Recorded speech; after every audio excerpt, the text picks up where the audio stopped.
Morning students, मैं रेखा ma'am UP board class 8 के बच्चों के लिए विज्ञान विषय से इकाई 5 सूक्ष्मजीवों का सामान्य परिचय एवं वर्गीकरण का बड़ी इंटरेस्टिंग वीडियो लेकर आई हूँ। तो बच्चों, इस इकाई में आपको क्या क्या पढ़ना है देख लेते हैं। नंबर 1 सूक्ष्मजीवों का सामान्य परिचय। नंबर 2 है सूक्ष्मजीवों की उपस्थिति एवं विशेषताएं। नंबर 3 है उपयोगी सूक्ष्मजीव, हानिकारक सूक्ष्मजीव, इनकी प्रभाव एवं बचाव, सूक्ष्मजीवों से होने वाली बीमारियां, कारण, संक्रमण के तरीके एवं बचाव, टीकाकरण, एड्स। तो बच्चों चलिए एक एक टॉपिक को देख लेते हैं। नंबर 1 सूक्ष्मजीवों का सामान्य परिचय। सूक्ष्मजीवों का सामान्य परिचय देखते हैं। हमारे आसपास अनेक प्रकार के पौधे एवं जंतु पाए जाते हैं जिनसे हम परिचित हैं, यानी हम उनको जानते हैं, उनके बारे में जानते हैं। परंतु अनेक जीव ऐसे भी हैं जिन्हें हम देख नहीं पाते हैं। ये जीव आकार में इतने छोटे होते हैं या अत्यंत छोटे होते हैं, इन्हें सूक्ष्मदर्शी की सहायता से देखा जाता है। तो बच्चों, सूक्ष्मदर्शी की सहायता से किस प्रकार के जीव देखे जाते हैं? ऐसे जीव जो हमें अपनी आँखों से नहीं दिखाई पड़ते हैं, उन जीवों का अध्ययन करने के लिए या देखने के लिए हमें सूक्ष्मदर्शी की सहायता लेनी पड़ती है। उदाहरण के लिए आपने देखा होगा कि वर्षा ऋतु में जब नम ब्रेड रोटी सड़ने लगती है, तब इसकी सरफेस पर या सतह पर काले सफ़ेद धब्बे दिखाई देने लगते हैं। इन धब्बों को आवर्धन लेंस से देखने पर काले रंग की गोल सूक्ष्म संरचनाएं दिखाई देती हैं। क्या आप जानते हैं कि यह संरचनाएं क्या हैं और इनकी क्या विशेषताएं होती हैं? इस अध्याय में हम इन्हीं जीवों के बारे में विस्तृत अध्ययन करेंगे। चलिए बच्चों, सबसे पहले आपको सूक्ष्म जीवों के डायग्राम को देखना है। सूक्ष्म जीव कितने प्रकार के होते हैं, इस डायग्राम के माध्यम से पता चलेगा। देखिए, नंबर 1 ये जीवाणु हैं या इनको बैक्टीरिया कहते हैं। ये कवक, नंबर 2 कवक या फंगी, ये शैवाल या एल्गी। नंबर 4 है विषाणु या वायरस, और नंबर 5 है प्रोटोजोआ को प्रोटोजोआ ही कहते हैं। सूक्ष्म जीवों को एक क्रियाकलाप के माध्यम से देखते हैं।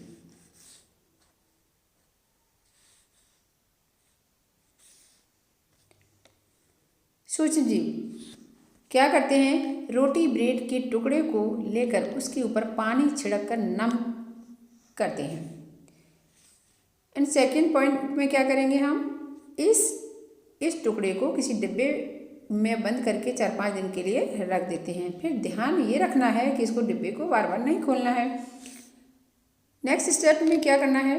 4-5 दिनों के बाद टुकड़े पर उगाई संरचनाओं को हैंड लेंस की सहायता से देखते हैं और अपने अनुभव को कक्षा में चर्चा करते हैं। तो बच्चों, इसमें आपको क्या करना है? सबसे पहले ब्रेड या रोटी का कोई भी टुकड़ा लेना है जिसमें पानी छिड़क कर उसे नम करना है, और इसके बाद इसको डिब्बे में बंद कर देना है। ध्यान रखना है कि डिब्बे को बार बार न खोलें। 4-5 दिन के बाद रोटी या ब्रेड के टुकड़े पर जो संरचनाएं उगाई हैं उनको हम हैंड लेंस या मैग्नीफाइड ग्लास से देखते हैं कि उसमें किस तरह की संरचनाएं उगी हैं, और जो कुछ भी आपको संरचना में दिखता है वो अपनी क्लास में उसकी चर्चा करते हैं। ठीक है, अब देखते हैं कि उपरोक्त क्रियाकलाप में आपको हैंड लेंस की सहायता से हैंड लेंस से देखने पर क्या दिखाई पड़ा। कुछ हरे स्लेटी रंग की धागेनुमा संरचना दिखाई पड़ी।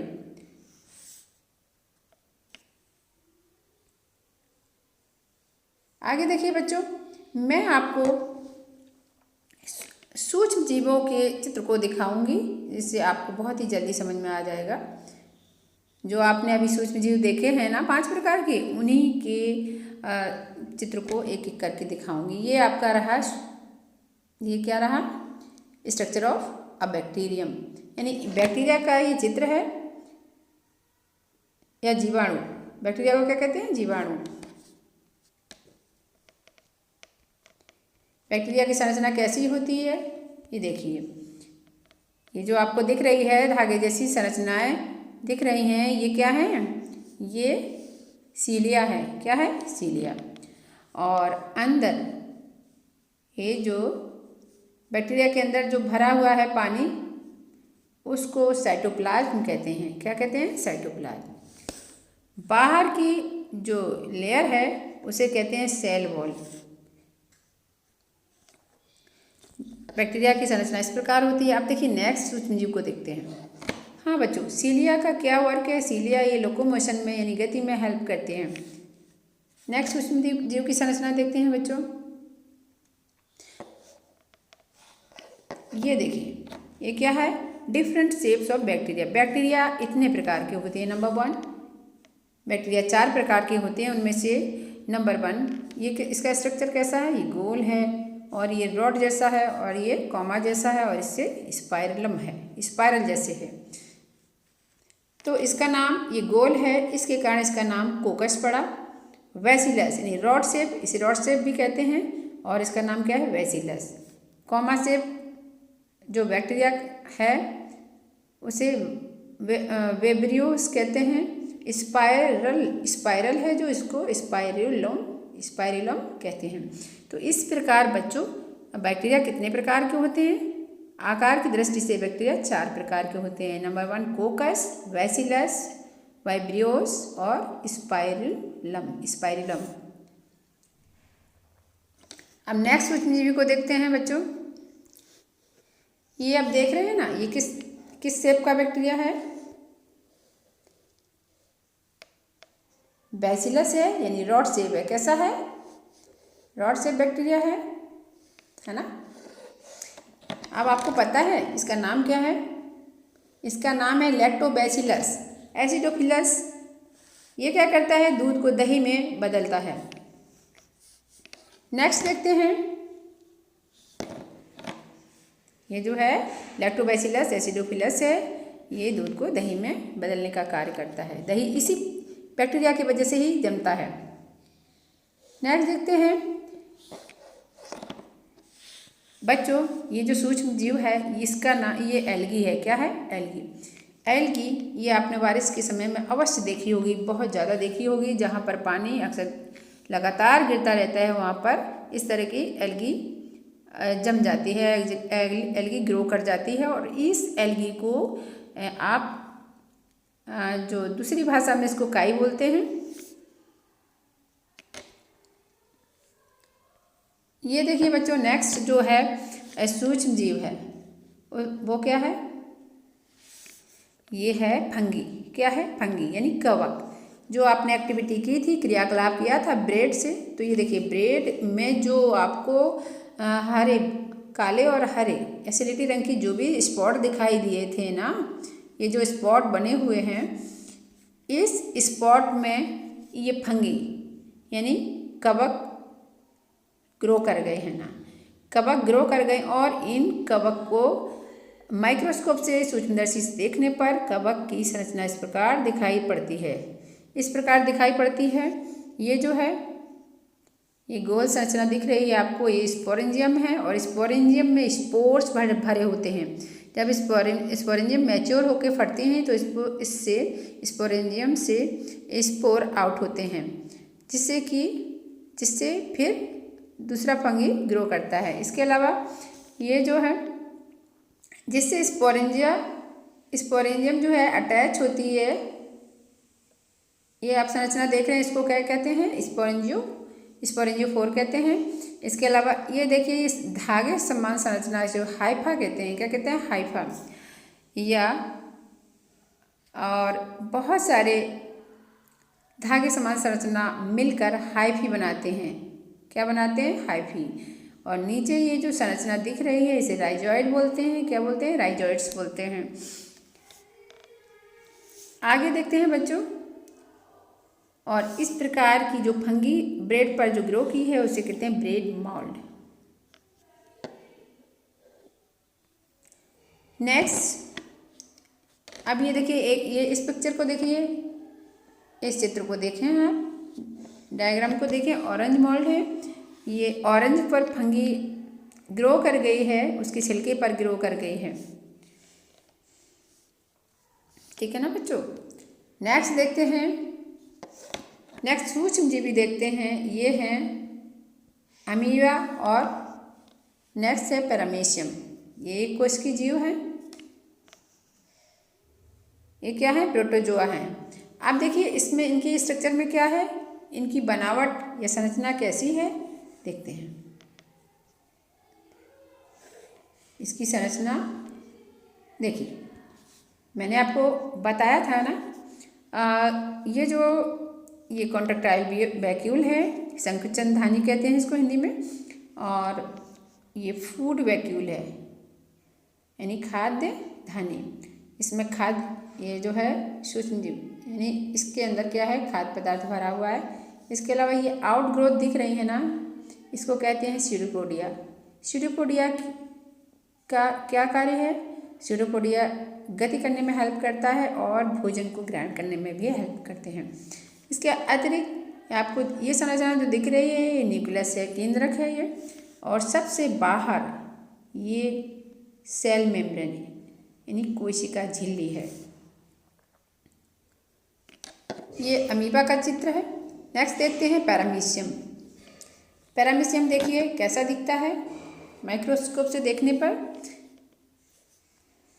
पैरामीशियम के बाहर रोई जैसी संरचना होती है जिसे सीलिया कहते हैं, और ये जो है पैरामीशियम में कॉन्ट्रैक्टाइल वैक्यूल है, जैसे कि अमीबा में थी कॉन्ट्रैक्टाइल वैक्यूल यानी संकुचित धानी। और पैरामीशियम में दो प्रकार के न्यूक्लियस होते हैं, केंद्रक होते हैं, मैक्रोन्यूक्लियस और माइक्रोन्यूक्लियस। मैक्रोन्यूक्लियस जैसे आपकी संरचना में देख रहे हैं, बड़ा है न्यूक्लियस और एक छोटा न्यूक्लियस होता है, बड़ा केंद्रक और छोटा केंद्रक। ठीक है ना। और सीलिया का फंक्शन आपको पता ही है बच्चों, और सीलिया जो है गति करने में हेल्प करता है। ये आपके सूक्ष्मजीवी रहे। अब देखिए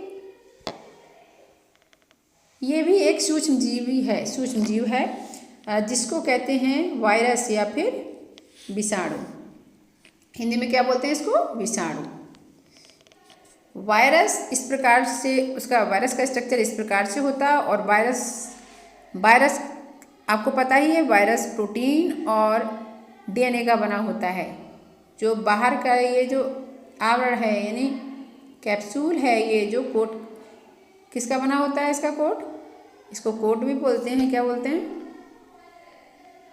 इसको? प्रोटीन कोट कहते हैं। क्या कहते हैं? Protein coat. और बीच में जो न्यूक्लियस होता है, न्यूक्लियस में जेनेटिक मटेरियल होता है, डीएनए। जेनेटिक मटेरियल क्या होता है? डीएनए। ये आप देख रहे हो वायरस है। वायरस भी बहुत सारी बीमारियां पैदा करता है, उत्पन्न करता है। और ये देखिए वायरस है, किसी होस्ट सेल में अटैच है। होस्ट सेल मतलब जिसमें ये एंट्री कर रहा है। अब देखिए बच्चों, आगे देखिए। अब सूक्ष्म जीवों की संरचना तो आपने देख ली, अब थोड़ा इसके बारे में भी अध्ययन कर लेते हैं। ये सूक्ष्म जीव हैं, ये सब जो आपने देखे ये क्या हैं? सूक्ष्म जीव हैं। ठीक है ना। इससे केवल आँखों से नहीं देखा जा सकता है, इन्हें देखने के लिए सूक्ष्मदर्शी यंत्र की आवश्यकता पड़ती है। सूक्ष्म जीवों के बारे में यह धारणा बनी है कि ये केवल बीमारियां ही फैलाते हैं, परंतु यह बात पूरी तरह से सही नहीं है। सूक्ष्म जीव हमारे लिए उपयोगी यानी हमारे लिए खास उपयोगी और हानिकारक दोनों होते हैं। तो सूक्ष्म जीव जो अवधारणा जो फैली हुई है कि सूक्ष्म जीव जो बीमारी कॉज करते हैं, लेकिन ये सही नहीं है। सूक्ष्म जीव हमारे लिए उपयोगी और हानिकारक दोनों ही हैं।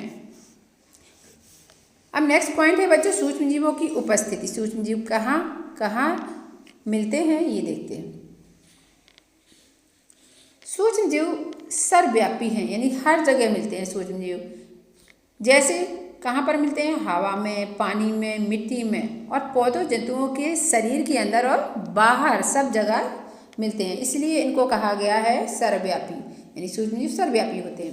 ये अत्यंत विषम पर्यावरण एवं प्रतिकूल परिस्थितियों जैसे बर्फ में, गर्म पानी के झरनों में, समुद्र की तली में, दलदल में आदि सभी जगहों पर ये पाए जाते हैं। अनेक सूक्ष्म जीव जो होते हैं सड़े गले पदार्थों के में मृतोपजीवी के रूप में रहते हैं।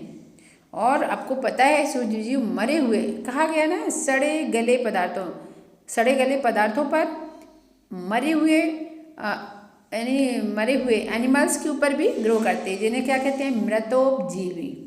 ठीक है ना। कुछ सूक्ष्म जीव जंतुओं और पौधों के शरीर में परजीवी के रूप में पाए जाते हैं। जैसे कौन सा सूक्ष्म जीव है जो जंतु और पौधों में परजीवी के रूप में पाए जाते हैं?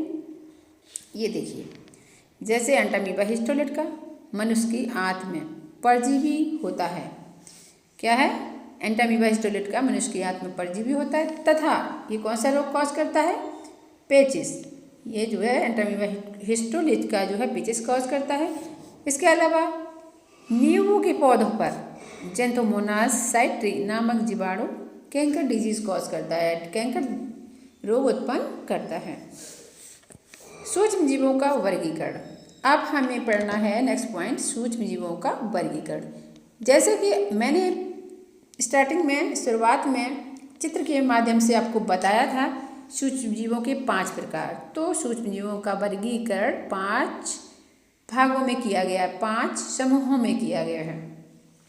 वो है नंबर एक क्या है? जीवाणु। और नंबर 2 विषाणु, नंबर 3 प्रोटोजोआ, नंबर 4 कवक और नंबर 5 शैवाल। अब हमें इन सूक्ष्म जीवों को सीरियल वाइज स्टडी करना है। ठीक है। सबसे पहले जीवाणुओं का अध्ययन करेंगे। जीवाणु को कहते हैं इंग्लिश में बैक्टीरिया। जीवाणु का स्ट्रक्चर देखिए कैसा होता है। जैसे इससे पहले आपने जो डायग्राम में देखा, अब बहुत जल्दी समझ में आ जाएगा आपको। ये एक कोश के जीव होते हैं। जीवाणु जो होते हैं कोश के होते हैं। कहाँ रहते हैं? हवा, मिट्टी, जल सभी स्थानों पर पाए जाते हैं। परंतु नमी हो तो और भी बहुत ही अच्छा है, बहुत अच्छा कंडीशन मिल जाएगा। फिर तो उनको नमी युक्त स्थानों पर इनकी संख्या बहुत जल्दी बढ़ती है, बहुत अधिक होती है। और इनके शेप जैसा कि ऊपर देखा था, शेप देखिए इसमें ये गोल होते हैं। गोल संरचना थी ना बैक्टीरिया की, गोल होते हैं, दंडाकार यानी छड़ के समान या सर्पलाकृत आकार वाले होते हैं। एक और इसमें मिस किया है, गोलाकार, दंडाकार और कोमाकार, और लास्ट का था सर्पलाकार। ये 4 प्रकार के बैक्टीरिया होते हैं। जीवाणु की कोशिका में आपने चित्र में देखा था, क्या देखा था? बैक्टीरिया की संरचना देखी तो बीच में केंद्रक यानी खुले फ्री फॉर्म में पड़ा था, यानी उसके चारों ओर जेनेटिक मटेरियल के चारों ओर कोई भी मेम्ब्रेन नहीं थी। इसलिए इसी कारण इसमें बोला गया है कि जीवाणु की कोशिका में केंद्रक नहीं पाए जाते हैं, क्योंकि ये प्राइमेटिव सेल्स होती हैं। ये या फिर हम इन कह सकते हैं कि ये प्रोकैरियोटिक कोशिका होती है, और जो पहले कोशिका बनी थी उसमें केंद्रक प्रॉपर ढंग से नहीं होता है। तो इनकी कोशिका के चारों ओर कोशिका भित्ति होती है। कुछ जीवाणु की कोशिका अपने चारों ओर एक कठोर आवरण बनाती है, जिसे क्या कहते हैं? उस आवरण को कैप्सूल। कुछ जीवाणुओं में एक और अनेक धागे जैसी संरचना पाई जाती है, उसे क्या कहते हैं? कशाभिका।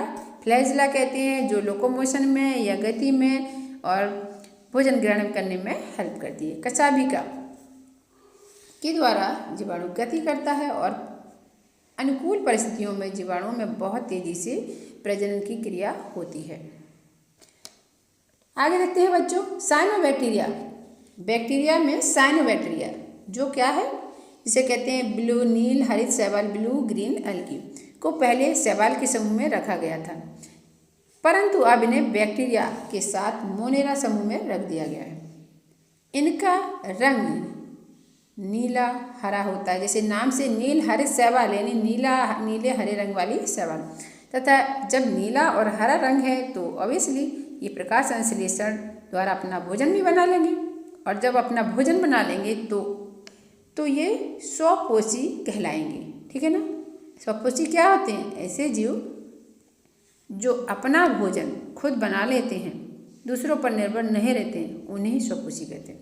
इनकी कोशिका के चारों ओर श्लेष्मा का आवरण होता है। अनेक साइनोबैक्टीरिया में हेटेरोसिस्ट नाम की विशेष कोशिकाएं होती हैं।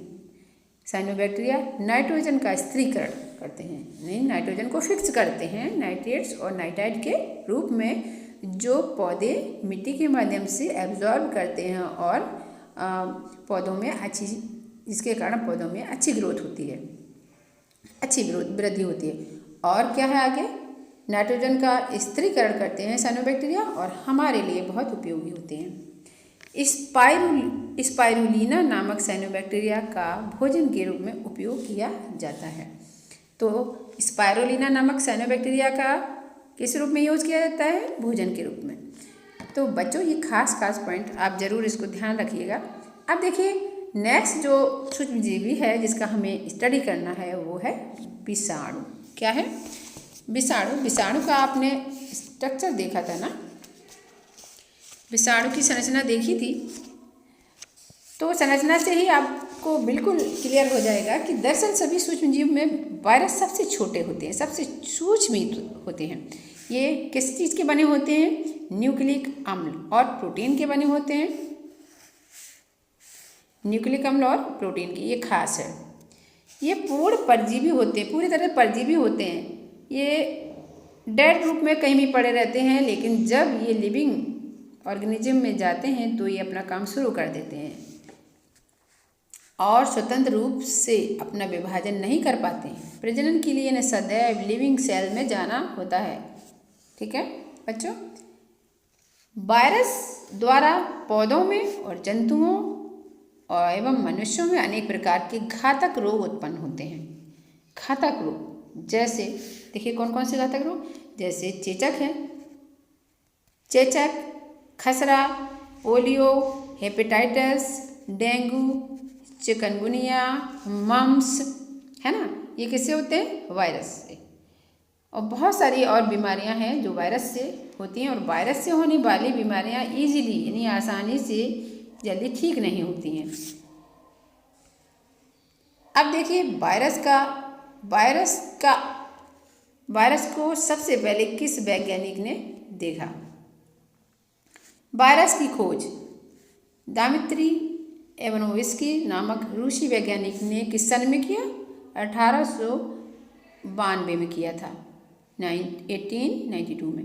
विषाणु सजीव तथा निर्जीव के बीच की कड़ी होती है। इट्स वेरी इंपॉर्टेंट क्वेश्चन कि जो वायरस जो है सजीव और निर्जीव के बीच की कड़ी होते हैं, और इसको आपको लर्न करके रखना है।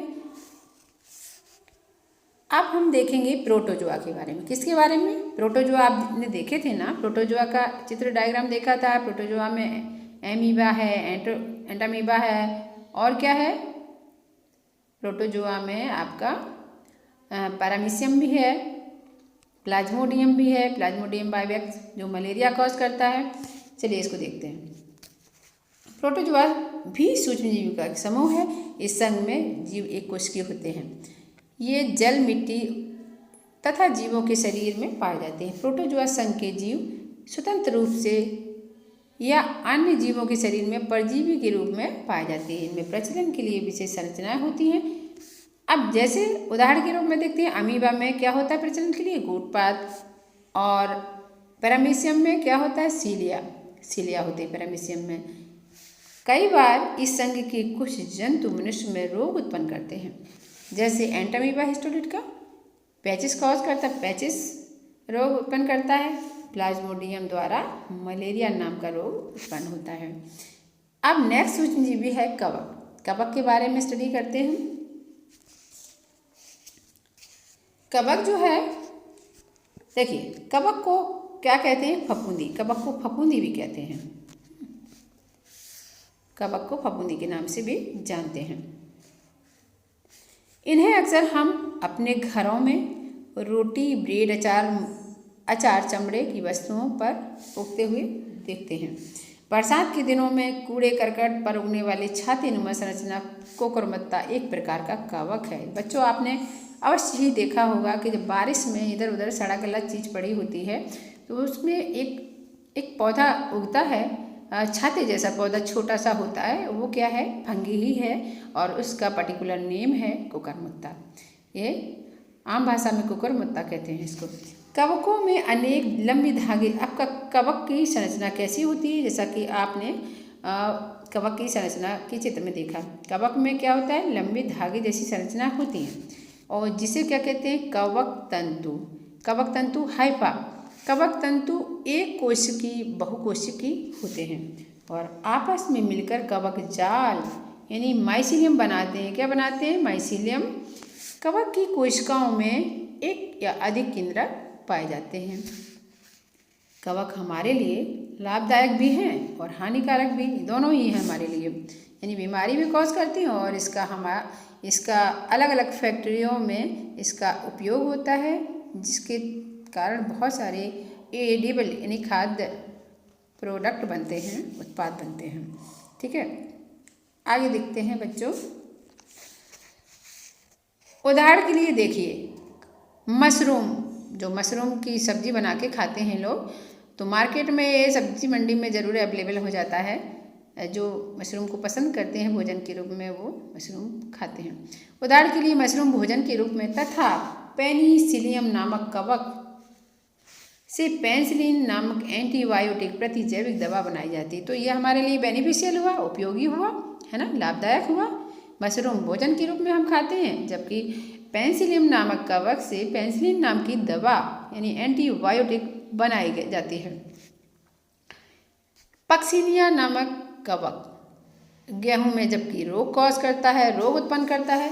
मनुष्य में कवक द्वारा उत्पन्न होने वाला रोग मुख्यतः दाद यानी दाद जो होता है भीगे कपड़े पहनने से होता है, या नमी वाले, जो हमारी बॉडी में नमी जहाँ पर ज़्यादा होती है और हवा आदि नहीं लग पाती है, वहाँ पर दाद होने की संभावना होती है। और दाद जो है, दाद का स्ट्रक्चर रिंग जैसा चलता है, ठीक है ना। कई बार क्या होता है, सर में दाद होने पर गंजापन भी हो जाता है। तो गंजापन का कारण भी क्या हो सकता है? दाद। ठीक है ना बच्चों, दाद के कारण भी गंजापन हो जाता है। इन्हें भी जाने क्या है। सन 1929 में क्या हुआ? अलेक्जेंडर फ्लेमिंग जीवाणु रोगों से बचाव हेतु एक संवर्धन पर प्रयोग कर रहे थे। अचानक उन्होंने संवर्धन तस्तरी पर हरे रंग की फफूंद के छोटे छोटे विषाणु देखे। उन्होंने पाया कि फफूंद जीवाणु की वृद्धि को रोकती है। इस प्रकार बहुत सारे जीवाणु पेनिसिलियम नामक कवक इस कवक द्वारा मारे गए। इस प्रकार फफूंद से पेनिसिलियम नामक औषधि का निर्माण हुआ। कैसे हुआ? अलेक्जेंडर फ्लेमिंग है, एक संवर्धन का प्रयोग कर रहे थे। अचानक से उन्होंने संवर्धन तस्तरी पर हरे रंग की फफूंदी के छोटे से स्पोर्स देखे। उन्होंने देखा कि ये फफूंदी है जीवाणु की वृद्धि को रोक रही है। ठीक है, जीवाणु की वृद्धि को रोक रही है। तो इस प्रकार बहुत सारे जीवाणु पेनिसिलियम नामक इस कवक द्वारा मारे गए। जो कवक ग्रो कर गया था वो उसके द्वारा जीवाणु मारे गए। इस प्रकार उन्होंने फफूंद से पेनिसिलियम नामक औषधि का निर्माण किया या बनाया। नेक्स्ट है बच्चों शैवाल। ये भी सूक्ष्मजीवी है। शैवाल क्या है? शैवाल को सामान्य भाषा में हम क्या कहते हैं? काई। क्या कहते हैं? काई के नाम से तो बच्चों आपको ज़रूर पता होगा। ये तो आम बोलचाल में काई बोल देते हैं इसको। ये सामान्यतः जल में पाए जाते हैं और कुछ शैवाल जैसे क्लोरेला क्लेमाइडोमोनास डाइटम्स एक कोशिकीय होते हैं, परंतु अधिकांश शैवाल बहुकोशिक होते हैं। जैसे आप अभी बताया था, जिक्र किया था, एगरिकासिनी कोकुरमुत्ता जो है हमें अच्छे से दिखाई पड़ता है, थोड़ा बड़ा होता है और ये बहुकोशिक होता है। इनका शरीर सुकाय यानी थैलस, इनका शरीर कैसा होता है? थैलस होता है, सुकाय होता है। अर्थात सुकाय क्या है? जिनमें जड़ तना पत्ती नहीं होते हैं उसे सुकाय कहते हैं या फिर थैलस कहते हैं। ठीक है, थैलस कहलाता है। इसके अलावा बच्चों थैलस बता ही दिया आपको कि जड़ तना, थैलस में जड़ तना पत्ती नहीं होते हैं, जड़ तना पत्ती का अभाव होता है। जीवाणुओं की तुलना में इनमें निश्चित केंद्रक पाया जाता है। शैवाल हमारे लिए लाभदायक होते हैं। ये भोजन तथा चारे के रूप में उपयोग किए जाते हैं। क्लोरेला नामक, ये देखो, क्लोरेला नामक शैवाल से क्लोरेलिन नामक एंटीबायोटिक दवा या प्रतिजैविक दवा बनाई जाती है। देखो तो देखिए, शैवाल से भी एंटीबायोटिक बनाई गई, कवक से भी बनाई गई है ना। और इसके साथ साथ क्या है, शैवाल भोजन के रूप में भी ले रहे हैं। अब देखिए नेक्स्ट, सिफेल्यूरोस वायरिसेंस नामक हरा शैवाल। सिफेल्यूरोस वायरिसेंस नाम का शैवाल जो है चाय की फसलों पर रोग उत्पन्न करता है। नदियों तथा समुद्र में पाए जाने वाले डाइटम्स का उपयोग टूथपेस्ट बनाने में, तापरोधी ईंट, वार्निश एवं पेंट बनाने में होता है। तो बच्चों आपको पढ़ाए गए टॉपिक समझ में आएंगे। आई थिंक आपको अच्छे से समझ में आए होंगे क्योंकि मैंने चित्रों के माध्यम से भी बताया है और शब्दों के माध्यम से भी बताया है। तो आज का वीडियो बस यहीं तक। अगर आपको थोड़ा भी अच्छा लगा हो तो आप इसको लाइक शेयर करें, नए हैं तो सब्सक्राइब करें। तब तक के लिए बाय बच्चों। नेक्स्ट यानी इसी अध्याय के रिमेनिंग पार्ट की वीडियो को लेकर मैं फिर आऊँगी। तब तक के लिए बाय बच्चों। ओके।